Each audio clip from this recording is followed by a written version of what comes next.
పూర్వం ధర్మపురి అనే ఒక సంపన్నమైన రాజ్యం ఉండేది. ఆ రాజ్యాన్ని మహేంద్రవర్మ అనే రాజు పరిపాలించేవాడు.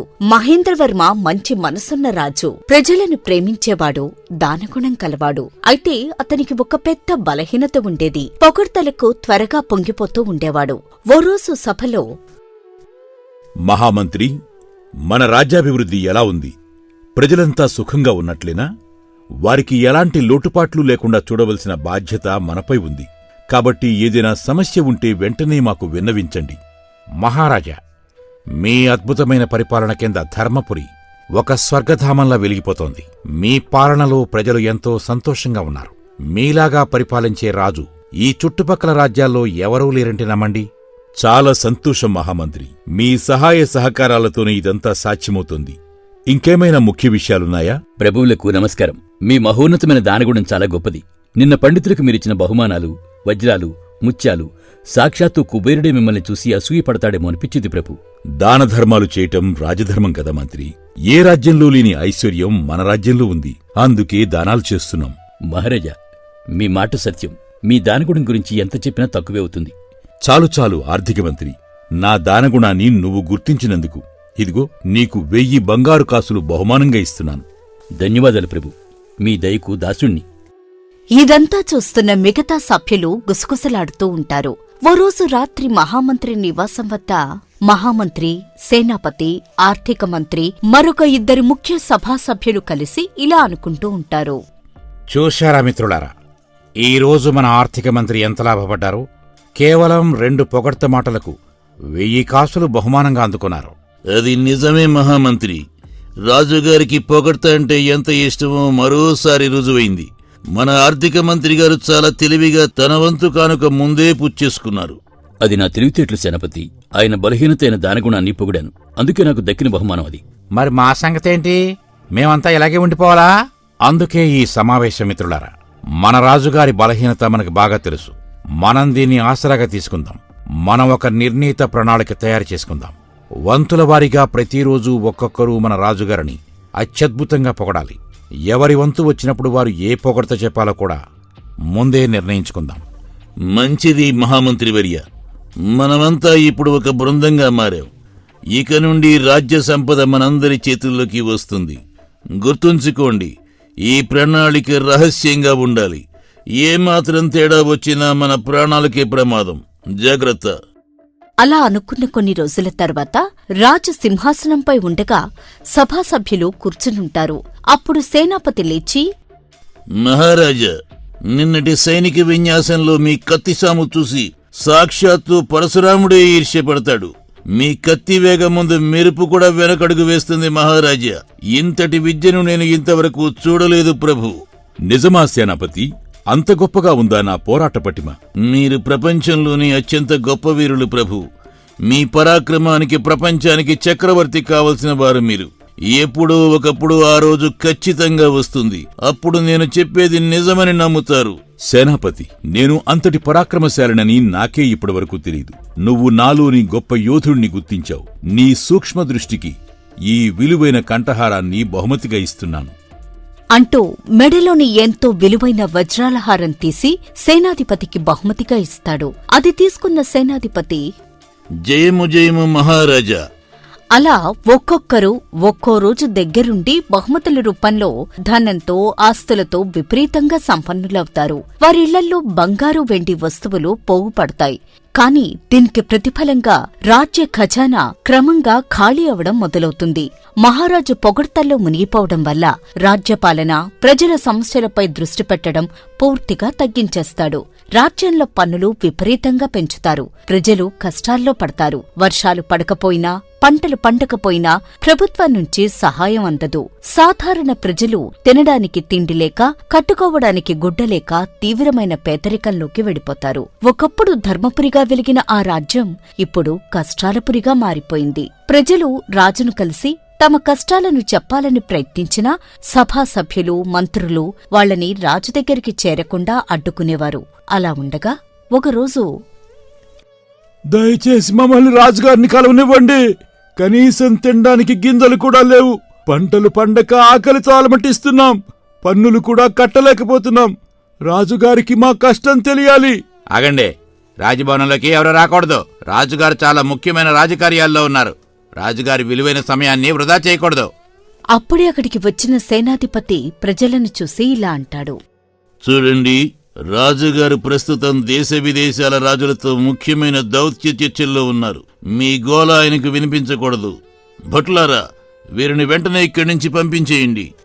ప్రజల గుంపులో విక్రమసింహుడు అనే తెలివైన యువకుడు ఉండి మౌనంగా అంతా గమనిస్తూ ఉంటాడు. సేనాధిపతి మాటలకు అతనికి కోపం వస్తుంది. వీళ్లు కావాలనే రాజుగారికి ప్రజలకు మధ్య దూరం పెంచుతున్నారు అని అర్థం చేసుకుంటాడు. అక్కడ్నుండి వెళ్ళిపోతాడు. మరుసటి రోజు విక్రమసింహుడు నివాసం వద్ద తన తాతగారితో ఇలా అంటాడు. తాతగారు, పరిస్థితి చూస్తున్నారు కదా. ప్రజలు ఆకలితో అల్లాడుతున్నారు. మంత్రులు రాజును కలవనివ్వటం లేదు. ఈ ధర్మపురి త్వరలోనే ఒక పేదరాజ్యంలా మారబోతోంది. ఆందోళన చెందకు నాయన. ఒకప్పుడు నేను రాజు మహేంద్రవర్మను చూశాను. ఆయన నిజంగా మంచి మనసున్నవారు. కాని ఆయనకు పొగడ్తల పిచ్చి అప్పట్నుంచే ఉండేది. ఆయన చిన్న చిన్న పొగడ్తలకు బంగారు కాసులిచ్చేవాడు. ఇప్పుడు ఆస్థాన సభ్యులు, మంత్రులు ఆయన బలహీనతని పూర్తిగా ఆసరాగా చేసుకున్నారు. అర్థమైంది తాతగారు. ఇదే అసలు సమస్య. రాజుగారు మారాలి అంటే ఆయన బలహీనత ఆయనకు తెలియచేయాలి. రాజ్య పరిస్థితులు తెలియచేయాలి. మనలాంటి వాళ్ళం ఏం చేయగలం నాయనా? మన కర్మ ఇంటే అని సరిపెట్టుకోవడమే. ఏదో ఒక ఉపాయం పన్ని ఈ మంత్రులు చేసే మోసాన్ని బయటపెట్టి నిజమేంటో తెలియచేయాలి అని అనుకుని ఓ రోజు ఓ పెట్టెను తీసుకుని కోటలోకి వెళ్లడానికి ప్రయత్నిస్తాడు విక్రమసింహుడు. రాజభటులు అతన్ని ఆపి ఇలా అంటారు. హే, ఎవరు నువ్వు? ఎందుకొచ్చావు ఇక్కడికి? వెంటనే ఇక్కడి నుంచి వెళ్ళు, లేకుంటే బంధించి కారాగారంలో వేయాల్సొస్తుంది. క్షమించండి, నేను రాజుగారికి ఒక బహుమతి ఇవ్వడానికొచ్చాను. దయచేసి నన్ను లోపలికి వెళ్ళనివ్వండి. అలా ఇద్దరి మధ్య వాగ్వాదం జరుగుతూ ఉండగా ఇదంతా చూసిన సేనాధిపతి అక్కడికి వచ్చి, ఏమిటిక్కడ వాదన? ఏం జరుగుతోంది? ఎవరు నువ్వు? అయ్యా, నా పేరు విక్రమసింహుడు. మన రాజ్యం వాణ్ణే. రాజుగారిని కలవటానికి చాలా దూరం నుండి వచ్చాను. దయచేసి ఒక్క అవకాశం ఇప్పించండి. రాజుగారితో నీకు పన? అదేంటో నాకు చెప్పు. లోపలికి పంపించాలో వద్దో నేను ఆలోచిస్తాను. అయ్యా, నా దగ్గర ఒక అద్భుతమైన బహుమతి ఉంది. అది మన మహారాజు గారికి ఇవ్వాలని వచ్చాను. అద్భుతమైన బహుమత? ఏది? చూపించు. క్షమించండి, ఇది రాజుగారికి మాత్రమే చూపించాలి. ఇది చాలా విలువైంది. దీని విలువ మన రాజ్యంలో ఉన్న సంపదతో సమానం. అందుకే మహారాజు గారికి ఇవ్వాలని వచ్చాను. అది విన్న సేనాధిపతి మనసులో ఇలా అనుకుంటాడు. చాలా విలువైంది అంటున్నాడు. రాజుగారికి ఇచ్చిన తర్వాత మహారాజు గారిని పొగిడి ఆ బహుమతిని నేను సొంతం చేసుకుంటాను అని మనసులో అనుకున్న సేనాధిపతి పైకి ఇలా అంటాడు. సరే సరే, నా వెంట పద. నిన్ను దగ్గరుండి రాజుగారి వద్దకు తీసుకువెళ్తాను అని చెప్పి రాజుగారి దగ్గర్నుండి బహుమతిగా పొందాలనే చెడు ఆలోచనతో విక్రమసింహుణ్ణి తీసుకుని రాజమందిరం దగ్గరికి వెళతాడు సేనాధిపతి. మహారాజా, ఈ యువకుడు మీకు ఒక అపూర్వమైన బహుమతి ఇవ్వాలని వచ్చాడు. అందరూ నా నుండి బహుమతులు పొందుతారు. అలాంటిది నాకు బహుమతి ఇస్తావా? ఏమిటా బహుమతి? చూపించు. ధన్యవాదాలు మహారాజా. నేను మన రాజ్యంలోని కోశల ప్రాంతం నుండి వచ్చాను. నాకు ప్రపంచంలోకెల్లా అతి విలువైన వస్తువు దొరికింది. ఇది మీ దగ్గరుంటే రాజ్యానికి, సంపదకు ఎటువంటి లోటు ఉండదు. ఏమిటా విలువైన వస్తువు? చూపించు అని అనగానే సభలోని అధికారులు ఒకరినొకరు చూసుకుని చాలా సంతోషపడతారు. వారి ముఖాల్లో ఆ విలువైన వస్తువు ఎలాగైనా మన సొంతమవుతుందనే ఆనందం కనిపిస్తుంది. విక్రమసింహుడు చూపించే బహుమతిని చూడాలని ఎంతో ఆతృతగా అందరూ చూస్తూ ఉంటారు. విక్రమసింహుడు మాట్లాడుతూ, క్షమించండి మహారాజా, ఇందులో చిన్న సమస్య ఉంది. ఎవరైతే నిజాయితీపరులో, ఎవరైతే గొప్పవారో వారికి మాత్రమే ఈ బహుమతి కనిపిస్తుంది. అలా కనిపిస్తేనే అది వారి సొంతమవుతుంది. వెంటనే మహామంత్రి కల్పించుకుని ఇలా అంటాడు. విక్రమసింహ, నీకు అలాంటి సందేహం అవసరం లేదు. ఈ రాజ్యంలో మన రాజుగారి కంటే గొప్పవారు ఎవరు లేరు, ఉండరు కూడా. నువ్వు నిస్సందేహంగా నీ బహుమతి చూపించొచ్చు అని మహారాజు ముందు గొప్పగా చెప్తాడు మంత్రి. సభంతా నిశ్శబ్దంగా మారుతుంది. మంత్రులు, సభ్యులు ఒకరి ముఖాలొకరు చూసుకుంటూ ఉంటారు. అప్పుడు విక్రమసింహుడు తన దగ్గర ఉన్న ఖాళీ పెట్టెను తెరిచి చూపిస్తాడు. అందరూ ఒక్కసారిగా అయోమయానికి గురవుతారు. ఏమిటి పరిస్థితి? పెట్టెలో ఎలాంటి వస్తువు లేదు. ఈ యువకుడు ఖాళీ పెట్టి తీసుకువచ్చి విలువైన బహుమతి అంటున్నాడు. నిజంగానే అందులో బహుమతి లేదా? లేకుంటే నాకు కనిపించడం లేదా? ఇప్పుడేం చెయ్యాలి? ఇప్పుడే మహామంత్రి గారు చెప్పారు, నేను చాలా గొప్పవాణ్ణి అని చెప్పారు. ఇప్పుడా పెట్టెలో ఏమీ లేదని చెప్తే నా విలువ తగ్గుతుంది. కాబట్టి కనిపిస్తుందనే చెప్పాలి. ఇలా ఆలోచనలో పడిన మహారాజును చూసి సభలోని అధికారులు ఇలా మాట్లాడుకుంటారు. మంత్రిగారు, ఇలా జరిగిందేంటి? మీకేమైనా కనిపిస్తుందా ఆ పెట్టెలో? నాకు కూడా ఖాళీ పెట్టే కనిపిస్తోంది. మనం గొప్పవారం కాదు కదా కనిపించడానికి. అయినా కనిపించినట్టుగానే ఉండండి, లేదంటే మహారాజు గారు మనల్ని నమ్మరు. నాకేదో అనుమానంగా ఉంది. ఈ యువకుడేదో ప్రణాళికతో వచ్చినట్టున్నాడు. ఇప్పుడు రాజుగారు ఏం చెప్తారో చూడాలి. ఇంతలో విక్రమసింహుడు మాట్లాడుతూ, మహారాజా, చూశారుగా, ఇంతటి గొప్ప బహుమతి ఇదివరకు మీకెవరూ ఇచ్చి ఉండరు. ఈ అదృష్టం నాకు దక్కినందుకు నాకు చాలా సంతోషంగా ఉంది మహారాజా. ఇక ఇది మీ సొంతమే అని అనగానే మహారాజు మంత్రివైపు చూస్తాడు. మంత్రి కూడా నిజంగానే బహుమతి కనిపించినట్టుగా ఉండటం చూసి ధైర్యం తెచ్చుకుని ఇలా అంటాడు. భళా యువకుడా భళ, చాలా అపురూపమైన కానుకను తీసుకువచ్చావు. ఇది మన రాజ్యానికి ఎంతగానో ఉపయోగపడుతుంది. ఇంత గొప్ప బహుమతి తెచ్చినందుకు నీకేం కావాలో కోరుకో అని అంటాడు మహారాజు. సభలోని అధికారులందరూ మహారాజుగారికి జయము జయము అంటూ కీర్తిస్తారు. వెంటనే విక్రమసింహుడు ఇలా అంటాడు. ఈ బహుమతి మీకు కూడా కనిపిస్తుందా మంత్రివర్యా? అందులో సందేహమే ఉంది. మహారాజు గారికి కనిపిస్తుందంటే ఖచ్చితంగా మాకు కూడా కనిపిస్తుంది.